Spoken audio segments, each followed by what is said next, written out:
नमस्कार, मैं सानू आनंद और आप देख रहे हैं जनप्रसंग न्यूज। जनप्रसंग के खास कार्यक्रम चुनावी चर्चा में आज हम चर्चा करेंगे खगड़िया जिले के एक विधानसभा क्षेत्र की, जिसका निर्वाचन क्षेत्र संख्या है 151, यानी परबत्ता विधानसभा क्षेत्र की। आज हम इस चर्चा में बात करेंगे परबत्ता विधानसभा क्षेत्र की इतिहासों की, यहाँ के जातीय समीकरणों की और यहाँ के संभावित प्रत्याशियों की।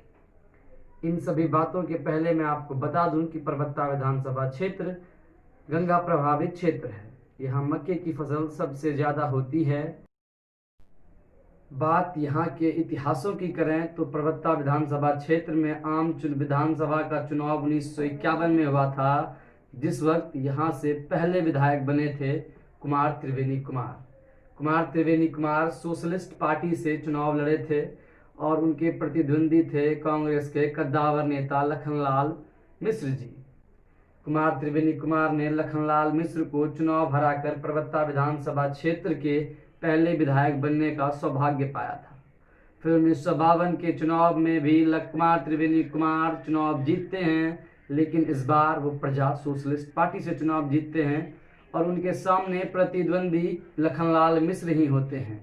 लखनलाल मिश्र लगातार 2 बार चुनाव हारते हैं, जिसके बाद फिर 1957 में चुनाव होता है और इस बार चुनाव में परबत्ता विधानसभा क्षेत्र को पहली बार एक महिला विधायिका मिलती है। परबत्ता विधानसभा क्षेत्र से 1957 के चुनाव में पहली बार किसी महिला का विधायिका के रूप में परबत्ता विधानसभा क्षेत्र से चयन होता है। विधायिका थी लक्ष्मी देवी, जो कांग्रेस की नेत्री थी, जिन्होंने स्वतंत्र उम्मीदवार रामस्वरूप प्रसाद सिंह को चुनाव हराया था।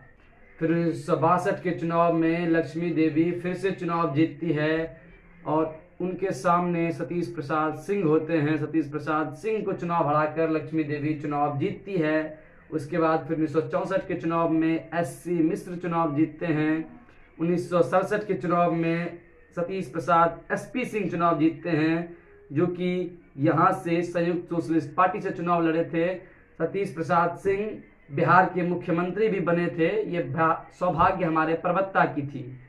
संयुक्त सोशलिस्ट पार्टी से चुनाव जीतने के बाद सतीश प्रसाद सिंह 1967 में यहाँ से विधायक बनते हैं। फिर 1969 में जगदम्ब प्रसाद मंडल चुनाव जीतते हैं। 1972 में शिवाकांत मिश्र, 1977 में पहली बार परबत्ता विधानसभा क्षेत्र से किसी निर्दलीय प्रत्याशी का चयन होता है और निर्दलीय प्रत्याशी पहली बार परबत्ता विधानसभा क्षेत्र से चुने जाते हैं। निर्दलीय प्रत्याशी थे नईम अख्तर जी, जिन्होंने कि परबत्ता विधानसभा क्षेत्र से पहली बार चुनाव निर्दलीय जीता था। हालांकि जनता की नज़रों में नईम अख्तर जनता दल के प्रत्याशी थे, लेकिन चुनाव आयोग की नज़रों में नईम अख्तर निर्दलीय प्रत्याशी थे।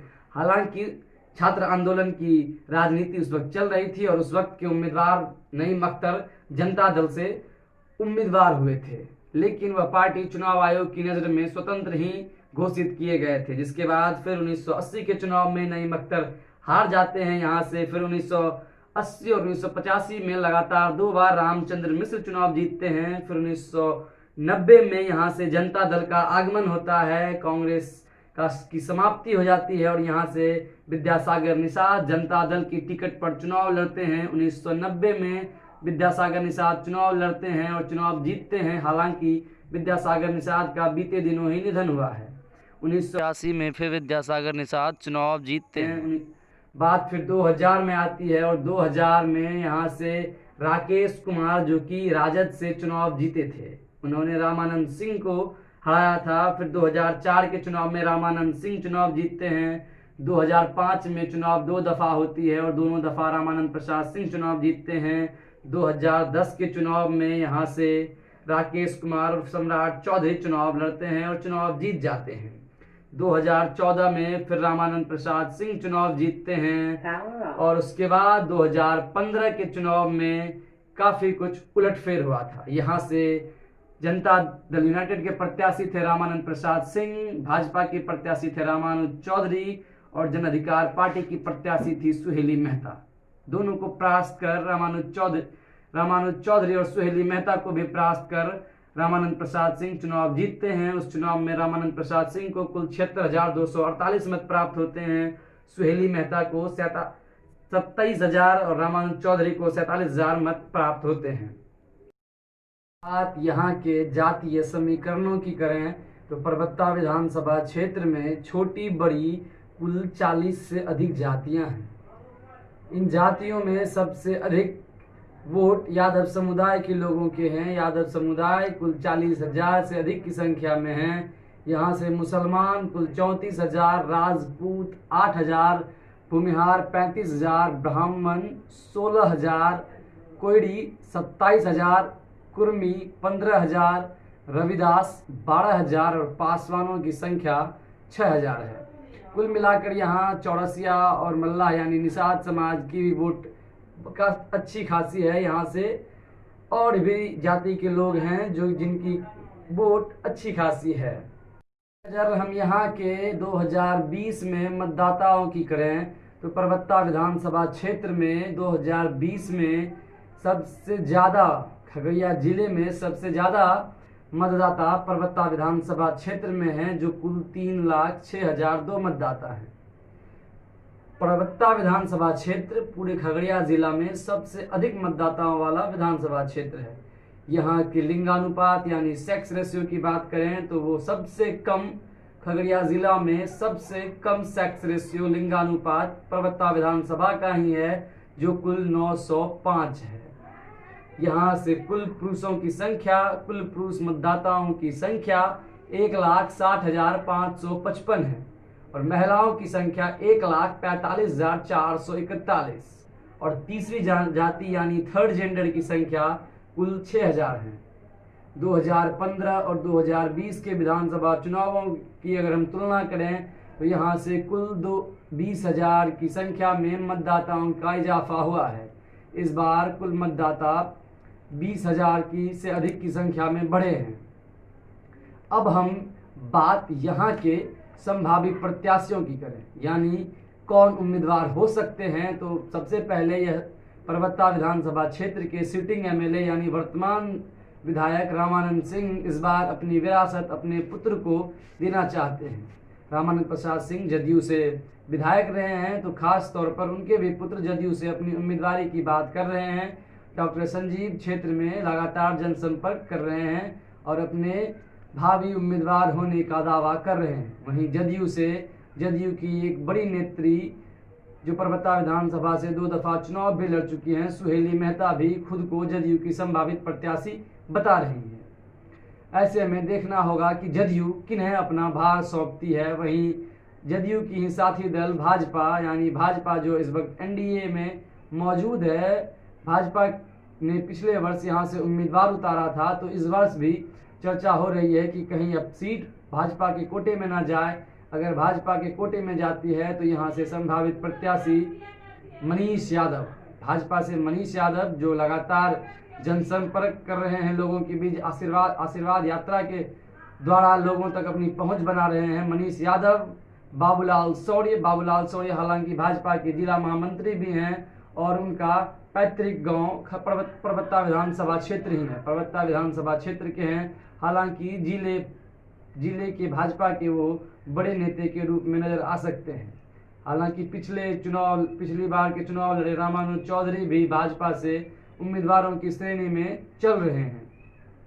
वहीं अब बात महागठबंधन यानी राजद की करें तो राजद से दिगंबर चौरसिया भी लगातार लोगों के बीच भावी प्रत्याशी के तौर पर नजर आ रहे हैं। वहीं दिगंबर चौरसिया के भाई अजय चौरसिया भी लोगों के बीच जाकर खुद को महागठबंधन यानी राजद से संभावित प्रत्याशी के तौर पर लोगों के बीच नजर आ रहे हैं।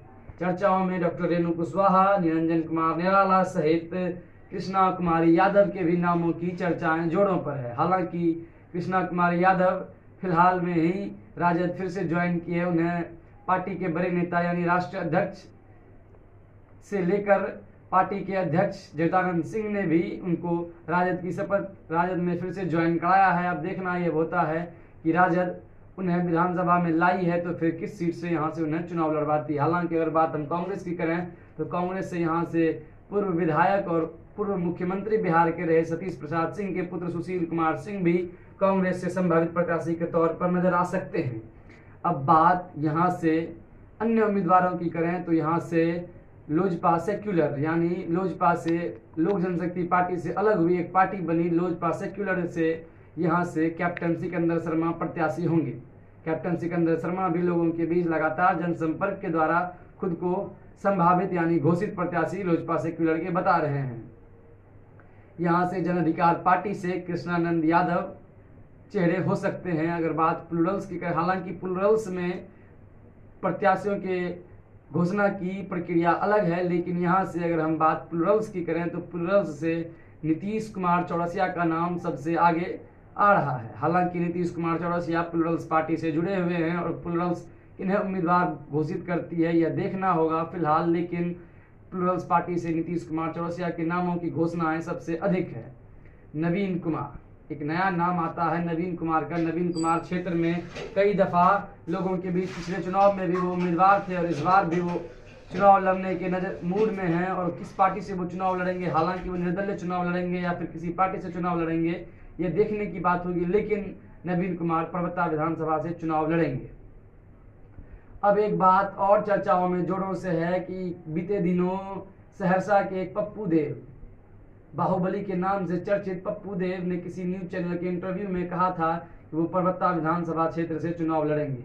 उन्होंने कहा था कि उनकी संपर्क बड़े बड़े पार्टियों से हो रही है और उनका विधानसभा क्षेत्र परबत्ता ही होगा। तो ऐसे मौके पर देखना यह भी होगा कि पप्पू देव किस विधानसभा क्षेत्र से चुनाव लड़ते हैं। परबत्ता विधानसभा को उन्होंने घोषित किया है, अब वो किस पार्टी से चुनाव लड़ते हैं यह भी देखने की बात होगी। फिलहाल चुनाव में ऐसे मौके हैं, बड़े बड़े प्रत्याशी आते हैं, क्योंकि हर चुनाव में 10 से 12 प्रत्याशी परबत्ता विधानसभा क्षेत्र से हर बार चुनाव लड़े हैं, तो इस बार भी कुछ नए चेहरे और सामने आ सकते हैं। हालांकि यह देखना होगा कि इस बार परबत्ता से कौन कौन नए चेहरे होंगे और किन के नाम की मुहर लगेगी। फिलहाल हमारे साथ बने रहने के लिए धन्यवाद। आगे की अपडेट के लिए हमारे चैनल को सब्सक्राइब करें ताकि हम हर विधानसभा की छोटी और बड़ी खबरें आप तक पहुंचाते रहें। धन्यवाद।